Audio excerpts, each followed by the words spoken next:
Սիրելի հայրենակիցներ, ուզում եմ անդրադառնալ Նիկոլ Փաշինյանի անցած շաբաթվա հերթական հիսթերիայի նոպային հնչեցրած որոշ մտքերի։ Եթե նկատել եք, օրինակ, արդեն նա այդքան այդ ջղաձգումների մեջ չի հայտնում, երբ նրան անվանում են թուր կամ դավաճան, ձեզ հայտնի որակումները, որը հաճախ տրվում է, կարծես դրանից նա այդքան խնդիր այլևս չունի, միգուցե հասկանում է, որ այդ պիտակ այնքան է նրան կպել, որ այստեղ անիմաստ է պայքարել, բայց այդ կոռուպցիայի հարցը նրան բավական մտահոգում է եւ այստեղ երևի թե տեսնում է, որ դեռևս հնարավոր է ինչ-որ բան անել։ Ուրեմն ինչպես են որակում, երեք նայում է Սրբուհի Գալյանի հարցազրույցը, ասում է ընդդիմությունը սադրել է եւ եղել է սադրանքի պատասխան։ Իսկ սադրելը որն է, երբ որ ընդդիմադիր պատգամավորը հարց է բարձրացում, կոնկրետ հարց, որը պահանջում է պատասխան, ու այդ պատասխանը չի տրվում ու դրա տեղը այտենց շոր այդ ներվային հիստերիկ շարժումներն են լինում, որակումները, մեղադրանքները, սպառնալիքները։ Հիմա ուզում խոսել նոր գիտահապետարանի դեպքից, շատ հաճախ որտեղ մոռացվում է սկիզբը եւ վերջը, ինչ է ուրեմն տեղի ունեցել, ակտիվիստ Արթուր Չախոյանը խնդիր է տեսել մանկապարտեզի շինարարության հետ կապված, ծախսված գումարների, մսխումների հետ կապված, դրա մասին հարց է բարձրացնում, հետո հետևում է թաղապետի զանգը, սեռական բնույթի հայհոյանքները, որին ի պատասխան Արթուրը եւ Մեսրոպ Մանուկյան Երևանի ընդդիմադիր ավականու անդամը քաղաքական ակցիա են իրականացնում եւ այն ինչ ասել է թաղապետը շատ բան ձևով, պատկերավոր ձևով նկարի հետ կապված են անում եւ հաջորդ օրը բոլորիս հայտնի ծեծն է լինում։ Թաղապետը իր ընդունարանում ծեծում է Արթուր Չախոյանին։ Ուսրան հետևում է քաղաքացիական պայմանագիր խմբակցության հայտարարությունը քաղաքապետարանի, որ իբր քննադատելով այս երևույթը, բայց որոշ շեշտը դնում են, այ բայց իրավապահները ինչի մի օր առաջ չեն հստակ գնահատական տվել ու դրան արդեն հետևում այն, որ ի վերջո ավելի խիստ մեղադրանք է դրվում ծեծվողի վրա, քան այն մարդու վրա, ով ծեծել է։ Ու ինչ է ասում հետաքրքիր է Նիկոլ Փաշինյանը դրա հետ կապված, ասում է դե ընդհանուր այսպես չընդունելով բռնությունը, ասում է դե մարդը կարող է ինքնատիրապետումը կորցնել։ Հիմա օրինակ երբ Արմեն Գրիգորյանը անհաջող միտք է արտահայտել ժամանակին, դրա դիմաց չեն ասել, մարդը կարող է սխալ արտահայտվել, այլ տարել են կալանքի ու ի վերջո այդ մարդը մահացել է դատարանի դահլիճում։ Երբ օրինակ գիտնական Ղարիկ Բաբայանը բորբոքվել է ադրբեջանցիների հետ ադրբեջանական ակցիայից Հայաստանի Հանրապետության հրապարակում, չեն ասել մարդը տուն-տեղ կորցրած, ամեն ինչ կորցրած ու սխալ բան չի էլ ասում, այլ կալանքի միջնորդություն են ներկայացնում անում են դատարան։ Երբ որ Վազգեն Սաղաթելյանն ու Նարեկ Սամսոնյանը եթերից խոսում են YouTube-յան ալիքով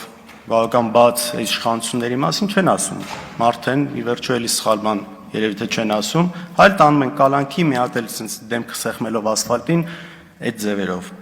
Կա Սարգսի Օհանջանյան եւ Նարեկի Մութաֆյան դեպքը։ Նույն ձև դատավորին ասել են օրինակ դուք ձեզ համարում եք Նիկոլ Փաշինյանի որակումները ընդունում եք, վնգստացող դատավոր համարում եք, տարել են կալանքի 2 ամիս կալանք, մինչև հիմա էլ կարծեմ գործը գնում է։ Զոհվածի ծնողի հետ կապված դեպքը, իմ հետ կապված դեպքը, որ չեն ասում, հետ ենք պատտվել խաղացույցի ընթացքում, հասկանանք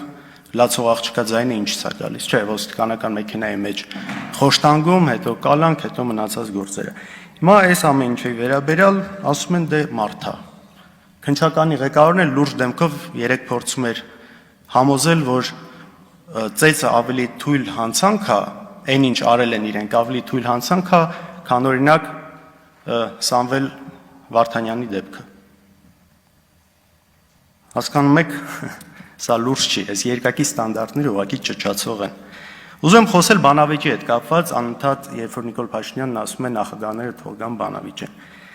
Այս առաջարկը անելով Նիկոլ Փաշինյանը շատ լավ հասկանում է, որ խելքը գլխին մարդը չի գալու չի բանավիճելու, որովհետև ու դրանով ուզում է ցույց տալ, որ այ տեսեք, եթե չեն գալիս, ուրեմն ես ճիշտ եմ։ Այսինքն դուք լուրջ մտածում եք, որ օրինակ հայրս, ով 2008 թվականից նախագահ չի հանդիսացել, պետք է գա եւ բանավիճի նրա շուրջ, թե 2023-ին Արցախով հանձնել։ Լավ, սա դուք լուրջ եք համարում։ Կամ այսինքն լուրջ մտածում եք, որ 30 տարի բոլորը բանակցում էին Արցախը տալու հետ կապված, բայց այ մենակ հանճարեղ Նիկոլ Փաշինյանին է դա հաջողվել։ Արցախը տալու համար ընդամենը պետք է անել այն, ինչ դուք արել եք, ճանաչել այն Ադրբեջանի կազմում։ Պատկերացրեք, օրինակ ինչ որ մեկը ասում է լուսնի վրա կյանք կա, այ գիտնականներ, աստրոֆիզիկներ, եկեք բանավիճենք դրա շուրջ։ Նրանք ասեն, ու դու հիմար չես։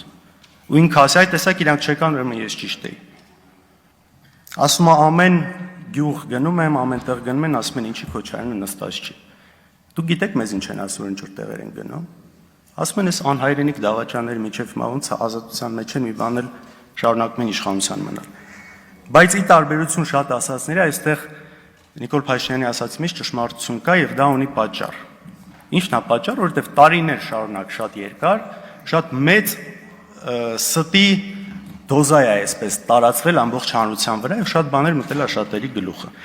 Եվ որ իրանց խմբակցության ԿՊ խմբակցության ղեկավարն ասում է մենք դրա հետ կապ չունենք, չէ, ունեք դուք կապ։ Նույն 4 միլիարդի հետ կապված, չգիտեմ, բանկեր, օդանավակայան, հանքեր, սպայկա, հիվանդանոց, ինչ սուտ ասես տարածվել է։ Ես չգիտեմ, մեր նորանկախ պատմության շրջանում ավելի շատ սուտ ու կեղծիկ ու sense դեմոնիզացիա